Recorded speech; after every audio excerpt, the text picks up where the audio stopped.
The lack of language skills and cultural skills is a problem in both the UK and the US. In a recent research study that we undertook, a third of senior executives in UK businesses that are looking to trade internationally expressed concern they couldn't recruit sufficient people with language and cultural skills to be able to achieve their business goals. This lack of language and cultural skills is becoming a big issue for UK businesses. 1 in 4 of those senior executives in businesses that are looking to trade internationally said that they had lost business as a result of not having the correct language and cultural skills within their business. The biggest benefit that businesses see from linguistic and cultural human capital is being able to sell their goods and services worldwide, multicultural, multilingual markets domestically and abroad.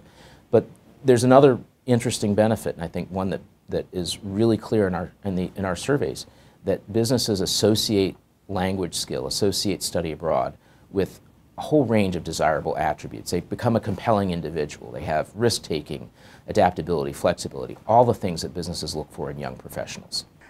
People in positions of seniority should also be concentrating on learning languages themselves. For me, it's about a leadership issue. It's to show that the company actually considers language learning to be important.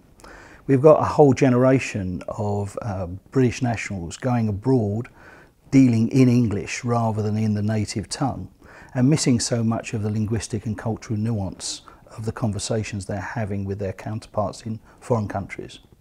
One of the most recent examples at the highest political level of a cultural faux pas, a linguistic faux pas, is when our then Secretary of State Hillary Clinton went to Russia and presented a button that she thought said reset, the reset in relationships between Russia and the US. But it actually in Russian said перегрузка, which means overloaded, like a circuit being overloaded. And you can take that as a metaphor maybe for the relations, and it might have been more accurate than we intended, but it isn't what we intended. So you have to be really careful and really professional in crafting those multilingual messages.